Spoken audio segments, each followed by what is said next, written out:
жол апатының 1/3 жүргізушілердің белгіленген жылдамдықпен асып кеткендігінен, рульде ұйықтап кету, қарсы жолаққа шығып кетуден болады дейді сарапшылар. Бір ғана мысал, жыл басынан бері Қарағанды облысының тас жолдарында 49 адам қаза болса, соның 1/3 таксидің қызметін пайдаланған азаматтар. Дәл осындай жағдай республикалық маңызы бар трассалардың барлығына дерлік тән. Такси жүргізушілердің көпшілігі жас жеткіншектер. Олар күні түні демалмай, 3-4 рет қала аралық рейс жасап, жолаушылар тасымалдайды.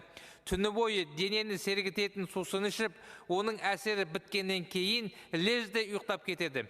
Соның салдарынан жоғарыда аталған апаттар орын алып жатады. Бұдан бөлік, қала аралық тасымалдау көбінесе оң жақ рульді Toyota Alphard көліктері қолданыста. Бұл алдындағы көліктен басып озу барысында қарсы жолаққа келе жатқан көлікті көруге кедергі жасап, жиі жол апатына ұшыратып отыр. Бұны да шектейтін уақыт болды. Біз таксистердің де бала шағасы бар екендігін, олар отбасын асырау үшін жан ұшырып жүргендігін түсінеміз.